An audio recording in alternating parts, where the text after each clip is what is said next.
À quasiment 2 mois de la fin de la saison, c'est le moment de faire un nouveau bilan pour nos joueurs prêtés, étant donné que le dernier remonte à la fin du mois de novembre. Dans cet épisode, on va s'intéresser à leur situation dans leurs clubs respectifs pour voir s'ils ont du temps de jeu ou si leur prêt s'avère plus compliqué que prévu. C'est d'ailleurs l'occasion de faire un premier point sur l'adaptation de Muguet à Dunkerque ou de Vitinha au Genoa. Petite nouveauté aussi dans cet épisode, on profitera maintenant de focus sur les prêtés pour faire le point sur les joueurs qui sont prêtés à l'OM comme Onana, Correa ou Meite. Avant de commencer, petite question pour vous. Pensez-vous que Vitinha mériterait d'avoir une nouvelle chance avec le futur coach qui sera nommé pour la saison prochaine, ou alors pensez-vous qu'il faut tenter de le vendre dès l'été prochain si le Genoa ne lève pas l'option d'achat? J'attends vos avis en commentaire. On passe directement au vif du sujet en s'intéressant à la situation de Jordan Amavi qui pour le coup n'a pas évolué depuis le début de la saison, puisqu'il n'a tout simplement aucune minute de jeu au compteur. Entre fin septembre et début novembre, il était dans le groupe à chaque fois, mais Eric Roy n'a jamais jugé bon de le faire entrer en jeu. On peut le comprendre parce que Bradley Loco est très bon depuis le début, et finalement le coach brestois n'avait pas de raison de changer pour mettre un joueur qui n'a joué que 6 matchs depuis 1 an et demi. Début novembre, Amavi s'est blessé au mollet droit, et au moment de faire son retour, il s'est blessé à nouveau, mais cette fois au mollet gauche.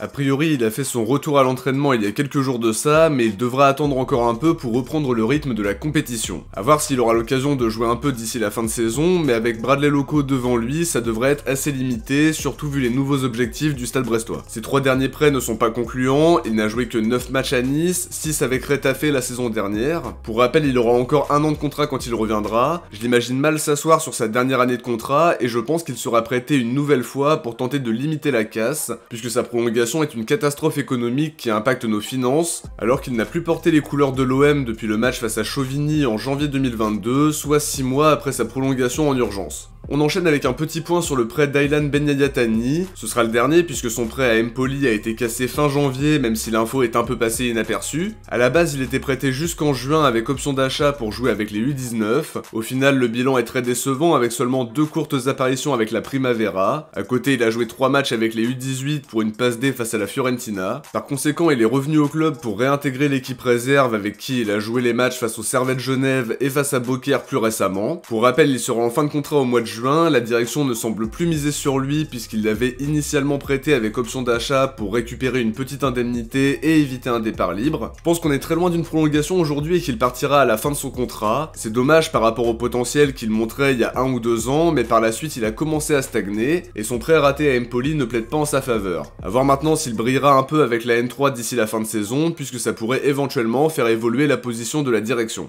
Conrad de la Fuente est lui prêté à Eibar en Liga DOS, un prêt qui est apparemment assorti d'une option d'achat dont le montant n'a pas été précisé. L'ailier américain s'est rapidement blessé à son arrivée en Espagne, une lésion du muscle fléchisseur de la jambe qui l'a éloigné des terrains plus de 2 mois. Il a fait son retour dans le groupe fin octobre et son temps de jeu est très réduit. Il doit se contenter de courtes entrées en jeu, souvent moins de 10 minutes d'ailleurs. Au total, il a participé à 13 matchs pour seulement 3 titularisations, 2 en coupe et 1 seule en championnat pour une victoire 3-2 face à Huesca. Il était d'ailleurs blessé quasiment tout le mois de février aussi, il a fait son retour dans le groupe récemment, donc on va suivre ça avec attention, en espérant qu'il gratte du temps de jeu plus régulièrement. À l'heure actuelle, son seul fait d'armes, c'est un but au premier tour de la Coupe du Roi face au Lorca Deportiva, pensionnaire de D4. Son prêt n'est pas concluant comme à l'Olympiakos la saison dernière, ça va pas inciter Eibar à lever l'option d'achat, et si ça continue comme ça, il fera son retour à Marseille à 1 an de la fin de son contrat. La direction lui cherchera probablement une porte de sortie, mais comme on l'a souvent dit, sa situation est moins problématique que celle d'Amavi ou Lirola, parce que son salaire est autour de 50 000 € mensuels et qu'on ne l'a pas acheté une fortune non plus.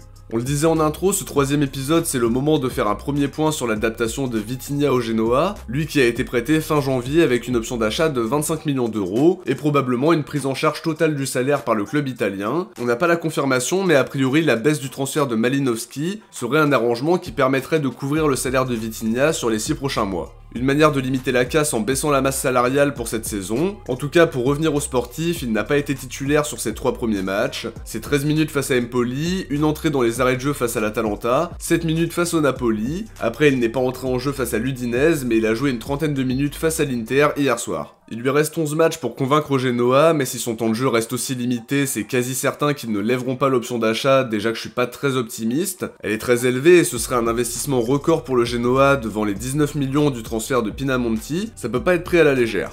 Il va devoir trouver une place dans le 3-5-2 de Gilardino, et ça s'annonce pas simple avec la concurrence de Retegui et Gudmundsson qui sont indiscutables dans l'esprit de leur coach. Dommage pour Vitinha qu'il soit hors jeu sur le très beau but qu'il marque face à l'Inter, parce que l'enchaînement est beau, la frappe est belle aussi, et je pense que ça lui aurait fait beaucoup de bien au moral, lui qui est en cruel manque de confiance depuis son départ de Braga. Concernant Lirola, on peut dire que son prêt à Frosinone est en demi-teinte, ça avait commencé de la meilleure des manières avec un but pour son premier match face à Sassuolo, mais il s'est blessé dans la foulée, et ce problème de courte blessure récurrente l'empêche d'enchaîner puisqu'il a déjà loupé 8 matchs cette saison. En revanche, là-bas, il a retrouvé Eusebio Di Francesco qu'il a déjà côtoyé à Sassuolo et qui lui témoigne sa confiance. Il l'a titularisé 9 fois sur 16 matchs possibles, mais il a rarement joué plus d'une heure par match. Globalement, Frosinone a des difficultés, il marque plus que la plupart des équipes qui jouent le maintien et certaines qui sont un peu plus haut, mais ils encaissent beaucoup de buts, 56 pour 35 marqués. Di Francesco cherche encore la bonne formule et récemment ça lui est même arrivé d'aligner Lirola comme axial droit de son trio défensif face à la Juventus dans un match animé 3-2 score final. Face à Lecce le week-end dernier, Di Francesco a aligné un système à 4 défenseurs et a privilégié Nadir Zortea comme latéral droit plutôt que Lirola, et ça a été payant puisqu'ils ont fait match nul alors qu'ils restaient sur 4 défaites consécutives. Pour rappel, c'est un prêt avec option d'achat, le montant n'a pas été précisé mais à voir s'ils vont la lever au final. Quoi qu'il en soit, il a du temps de jeu sans pour autant avoir retrouvé son meilleur niveau, c'est déjà mieux que son prêt à Elche la saison dernière où il avait très peu joué pendant la deuxième partie de saison. S'il revient à l'OM cet été, il aura encore 2 ans de contrat, et la direction lui cherchera une nouvelle porte de sortie. Salim Benseghir est lui prêté à Neuchâtel Xamax en 2ème division suisse, il entre systématiquement en jeu comme à Valenciennes l'année dernière, mais ne compte que 3 titularisations en étant baladé un peu partout au poste offensif, dans le cœur du jeu, comme ailier gauche ou même à droite. Cette dernière titularisation remonte à début décembre et son bilan statistique ne va pas pousser Uli Forte à lui donner une place plus importante dans l'équipe, étant donné qu'il n'a marqué aucun but et délivré aucune passe D. Il lui reste encore quelques matchs pour montrer ses qualités, mais pour le moment c'est très insuffisant. Pour rappel, c'est un prêt sans option d'achat et son contrat à Marseille se termine au mois de juin. La direction ne compte plus sur lui et je pense qu'on se dirige vers un départ libre en fin de saison, sans avoir confirmé son potentiel à l'OM, à Valenciennes et maintenant à Neuchâtel Xamax. Parmi les joueurs qui ne reviendront pas au club mais qui sont techniquement prêtés, Matteo Guendouzi brille avec la Lazio en étant titulaire indiscutable en Serie A. Il n'a d'ailleurs plus quitté le 11 de départ de Sarri depuis fin septembre. En Ligue des Champions, il était remplaçant pour les 4 premiers matchs de poule, mais depuis il est totalement indiscutable aux côtés de Cataldi et de Luis Alberto. De son propre aveu, il a beaucoup progressé sous les ordres de Maurizio Sarri, notamment tactiquement, et il comprend de mieux en mieux son rôle. Vecino et Kamada débutent maintenant sur le banc et ça confirme la montée en puissance de Guendouzi. Renan Lodi est dans le même cas puisque vous le savez, son prêt est assorti d'une obligation d'achat. Sur le plan sportif, il est titulaire indiscutable sans surprise comme latéral gauche en étant associé avec Aldo Sarri dans le couloir gauche. Il fait partie d'une équipe qui a beaucoup de joueurs de qualité, on pense à Bounou, Ruben Neves, Milinkovic-Savic, Malcolm ou encore Kalidou Koulibaly. Lodi et Al Hilal se dirigent vers un titre en fin de saison puisqu'ils sont largement leaders de Saudi Pro League avec quand même 9 points d'avance sur Al Nasser.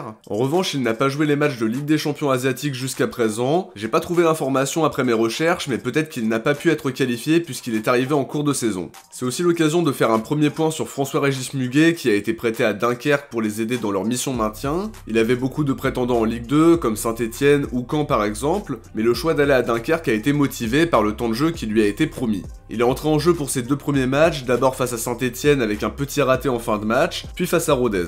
Seulement il a loupé les 3 derniers matchs de championnat puisqu'il s'est blessé, le club n'a pas communiqué là-dessus donc on connaît pas les détails ni la durée d'absence. On espère qu'il va vite revenir parce que son prêt à Dunkerque est une très bonne idée pour engranger du temps de jeu. Avant de terminer cette vidéo, on va faire un point sur les joueurs qui sont prêtés à l'OM, en commençant par Bamo Meïté qui est une satisfaction jusqu'à présent. 9 titus à l'heure actuelle après avoir dû se contenter d'entrer en jeu sur le début de saison. Il a montré de très bonnes choses sur le mois de janvier, en saisissant sa chance au moment du départ de Chancel Bemba à la CAN. C'est de bon augure pour la suite, même s'il a moins de temps de jeu depuis que le groupe est au complet. Quoi qu'il en soit, il sera olympien la saison prochaine en cas de maintien, et ça devrait pas être trop compliqué. Jean Onana a aussi profité des départs à la CAN et des blessures qui se sont ajoutées. Il n'est pas toujours hyper performant, mais il y a eu de bonnes séquences par moment quand même. Avec le retour de Rongier aux côtés de Kondogbia, Verretou, Unai et Gay, il aura sans doute moins de temps de jeu avec la concurrence au milieu. Son option d'achat de 4,5 millions peut être obligatoire s'il joue 50% du temps de jeu de l'équipe et si on se qualifie en Ligue des Champions. Dans le cas inverse, je pense pas qu'il sera conservé s'il continue sur cette voie. Il lui reste quelques matchs pour convaincre, mais si on veut résumer son premier mois à l'OM, il apporte une solution supplémentaire,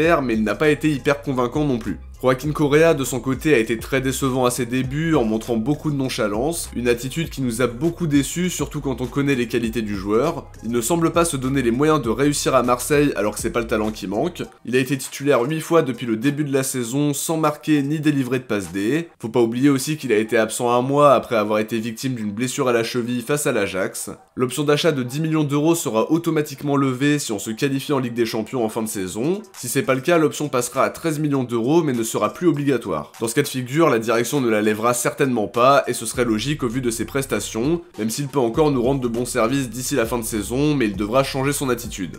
De notre côté, on arrive à la fin de cette vidéo, j'espère que ça vous a plu, et si c'est le cas, n'oubliez pas de laisser un like pour soutenir la chaîne, et aussi pour aider pour le référencement. Je vous invite à vous abonner en activant la cloche pour ne rien louper des prochaines vidéos. Si vous avez regardé l'épisode jusqu'au bout, écrivez prêté dans les commentaires. De mon côté, je vous dis à très vite pour une prochaine vidéo, et précisément l'avant-match d'OM Villarreal. Ciao, portez-vous bien, et surtout allez l'OM.